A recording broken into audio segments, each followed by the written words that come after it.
Good evening, everyone. Welcome to the channel. Before I begin, here are my disclaimers. Today I am going to give you an update about Silicon Laboratories Inc. Annual Report. Silicon Laboratories Inc., a fabless semiconductor company, offers a wide range of products and services to various industries. At the core of its offerings are wireless microcontrollers and sensor products that cater to diverse applications.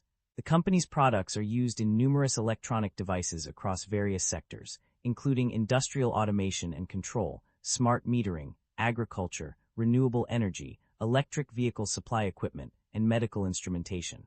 In addition, Silicon Laboratories provides solutions for commercial IoT applications such as smart buildings, lighting, access controls, asset tracking, and power tools. The company's product portfolio also includes smart home devices like cameras, locks, gateways, residential lighting, window shades/blinds, heating, ventilation, air conditioning, switches, smoke/co detectors, and sensors. Furthermore, its connected health applications cover diabetes management, consumer health and fitness, elderly care, patient monitoring, and activity tracking. Silicon Laboratories sells its products through a direct sales force as well as a network of independent sales representatives and distributors. With a presence in the United States, China, Taiwan, and internationally, the company has established itself as a leading provider of analog-intensive mixed-signal solutions. Unfortunately, I do not have access to the text you provided. However, I can still provide a general essay on what may cause a stock price to increase. The stock price of Silicon Laboratories Inc. has increased significantly over the past year due to several factors. One major reason is the company's strong financial performance. With revenue growth and increasing profitability, investors have become more confident in the company's ability to generate returns. Another factor contributing to the rise in stock price is the company's innovative products and technologies. Silicon Laboratories Inc. has been at the forefront of developing cutting-edge semiconductor solutions for various industries such as IoT, wireless communication, and industrial automation. The demand for these products has been increasing, driving up the company's revenue and profitability. Additionally, the company's strategic partnerships and collaborations have also played a significant role in its stock price increase. By partnering with other leading companies, Silicon Laboratories Inc. has expanded its customer base and increased its market share, further boosting investor confidence. Furthermore, the company's commitment to research and development has enabled it to stay ahead of the competition. Its focus on innovation and product development has led to the creation of new products and technologies that have captured a significant share of the market. Overall, the combination of strong financial performance, innovative products, strategic partnerships, and commitment to R&D has contributed to the increase in Silicon Laboratories Inc.'s stock price over the past year. Silicon Laboratories Inc., market capitalization of $7 billion, is materially smaller than most of its industry peers of roughly $36 billion. Silicon Laboratories Inc. trades at a higher price-to-book ratio of 6.22 times relative within the industry. While the stock does not screen as absolutely cheap, mixed valuation signals relative to industry peers prevent a definitive conclusion. With the broader industry trading at lower valuation levels, this may reflect transitional pricing dynamics rather than clear mispricing, warranting further analysis of earnings quality, growth sustainability, and balance sheet strength. The balance sheet appears very conservative, with liabilities representing only 12% of total assets. While this indicates low financial risk, investors should examine the composition and quality of the company assets to determine whether they justify the current valuation. Average liabilities have declined over the past 5 years, indicating improving balance sheet discipline and reduced financial risk. Shareholder equity has weakened over the past 5 years, accompanied by declining or negative operating income. This suggests the business may be eroding shareholder value and warrants caution. The company has aggressively reduced its share count by more than 5%, indicating a strong shareholder-focused capital allocation approach. The income statement shows that the company revenue have been declining annually and operating income have not been increasing. This shows that the business is under pressure with rising cost and its management is unable to expand the business. The primary drivers of revenue growth for a company are multifaceted, encompassing both internal and external factors. On the one hand, increasing demand from manufacturers for mixed-signal solutions has been a significant contributor to revenue growth. This is due in part to accelerating time-to-market demands and evolving industry standards. Additionally, design wins with end customers have also played a crucial role, accounting for 25% of revenues from the 10 largest end customers. Geographic expansion has also been a key driver of revenue growth, with 91% of revenues derived from outside the United States in fiscal 2025. Furthermore, the adoption of security features engineered into silicon chips by customers and the development and implementation of innovative security solutions have contributed to growth. Emerging regulatory requirements and evolving customer security and privacy needs have also driven growth. On the other hand, the primary drivers of revenue decline are largely related to external factors such as manufacturing capacity and supply chain disruptions, failure to manage distribution channel relationships, changes in customer purchasing habits, and competition from customers offering competing products. Additionally, decreased sales due to product errors or liability issues, global or industry-specific shortages of memory components, and rapid technological change have also contributed to decline. In terms of specific trends, the company has seen increases in unit volumes and average selling prices, which have contributed to revenue growth. However, it has also faced challenges such as manufacturing yields below expectations, leading to decreased demand satisfaction and higher unit costs. Furthermore, the company's failure to develop or acquire new and enhanced products that achieve market acceptance in a timely manner has also led to decline. Overall, the company's revenue growth is driven by a combination of internal factors such as innovation and geographic expansion, as well as external factors such as emerging regulatory requirements and evolving customer needs. Conversely, revenue decline is largely due to external factors such as manufacturing capacity and supply chain disruptions, competition from customers offering competing products, and rapid technological change. The net income of the company underwent significant changes between fiscal years 2025 and 2026. Initially, there was an improvement of 24.4% in net income from a loss of $165.5 million in fiscal 2024 to a profit of $70.5 million in fiscal 2025.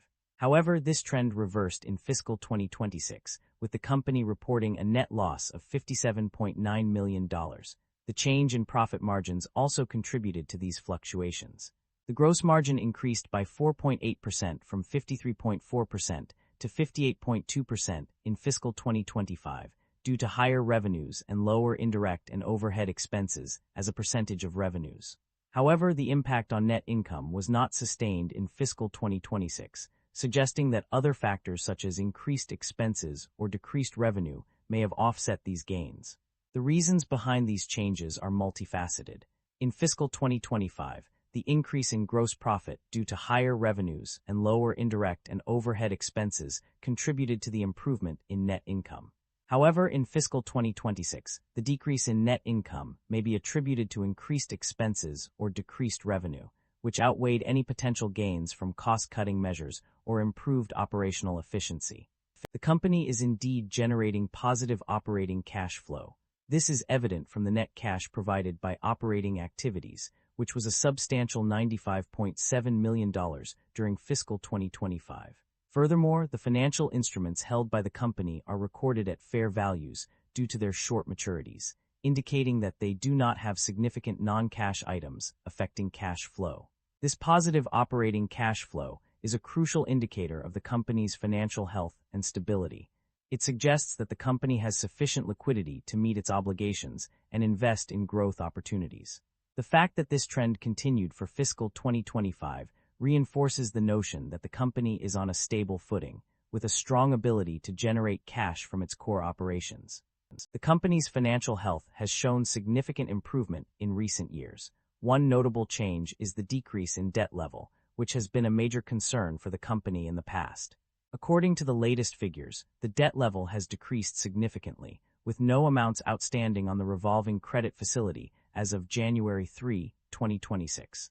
This reduction in debt is reflected in the net cash used in financing activities, which decreased by $44 million, 97% decrease, from fiscal 2024 to fiscal 2025. Furthermore, interest expenses have also decreased slightly, with a 23% decrease in interest expense from fiscal 2024 to fiscal 2025. This reduction in interest expenses is a positive sign for the company's financial health. Overall, These changes indicate that the company has made significant progress in reducing its debt level and interest expenses. This improvement will likely have a positive impact on the company's bottom line and provide more financial flexibility for future growth and development. The company's performance varied across different regions and segments. In the Asia region, several areas underperformed.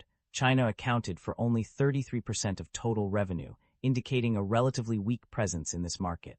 Taiwan was also mentioned as a poor performer due to deteriorating relations with China, which may disrupt operations. The Pacific Rim region suffered from poor performance, largely attributed to natural disaster risks.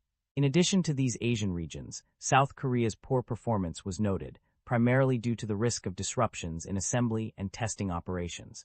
These underperforming regions pose challenges for the company as it seeks to expand its global presence.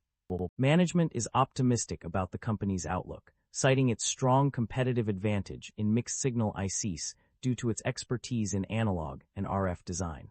To drive growth, the company will focus on developing relationships with existing and potential customers. Management also emphasizes the importance of maintaining a high bar for engineering talent and assembling world-class development teams. The company's future success depends on accurately forecasting demand, managing inventory levels, and planning production. However, management acknowledges that the semiconductor industry downturn was due to macroeconomic conditions and may affect their business in the future. To mitigate this risk, the company needs to adjust its portfolio through acquisitions or R&D investments. Management highlights several key areas for growth and development, including focusing on IoT applications with wireless connectivity expertise, providing mixed-signal solutions with greater functionality, smaller size, and lower power requirements, and investing in new technologies such as 22nm process node. To manage growth and maintain compliance with regulatory guidelines, the company needs to improve its internal management systems and processes. Management is taking steps to protect intellectual property rights through litigation, but acknowledges the unpredictable nature of such proceedings. The company anticipates requiring additional management personnel and internal processes to manage expanding global operations. Overall, management's strategy focuses on driving growth through customer relationships, innovation, and strategic portfolio adjustments while maintaining compliance with regulatory guidelines. The acquisitions and divestitures identified in the extracted summaries reveal significant transactions undertaken by the company. Acquisitions are a key aspect of the company's growth strategy, with 3 notable instances mentioned. Firstly, a proposed merger is discussed on page 12, indicating a potential acquisition that has not yet been finalized. The merger itself is detailed on page 15, highlighting the successful completion of this transaction. Furthermore, a merger with Texas Instruments Incorporated and Caldwell Merger Corp. Is documented on page 34, demonstrating another significant acquisition. In contrast to acquisitions, divestitures refer to the disposal of assets by the company. One instance of divestiture is mentioned as a restriction under the merger agreement on page 15, indicating that the company has agreed not to dispose of certain assets during this period. Concerns about inventory buildup or supply chain disruption are prevalent in the industry, with several potential risks identified. One major concern is the global shortage of certain memory components due to AI-driven demand, which may lead to uncertainty regarding availability or pricing. This could impair a company's ability to accurately forecast demand, manage inventory levels, and plan production. Furthermore, there is a limited number of suppliers for third-party memory components, making it difficult to source materials in case of supplier closures or capacity utilization reductions. Restrictions on international trade can also lead to supply chain disruptions, increased costs, and lower margins. Additionally, public health crises can affect suppliers' production capabilities, while earthquakes in the Taiwan and Pacific Rim region pose a high risk of disrupting foundry, assembly, and test capacity. Manufacturing products in advance of receiving purchase orders based on forecasts that may not materialize can lead to inventory buildup, resulting in high inventory carrying costs and increased obsolescence risks.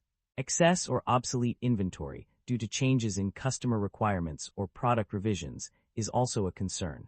The industry's dependence on Taiwan Semiconductor Manufacturing Co., TSMC, and Semiconductor Manufacturing International Corporation, SMIC, for wafer production further exacerbates these concerns, as potential delivery delays from TSMC/SMIC can impact product production and company operations.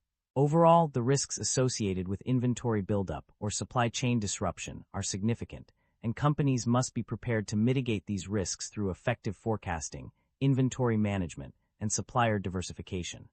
That concludes the financial summary for Silicon Laboratories Inc. Feel free to comment below, and I will be happy to answer them when possible.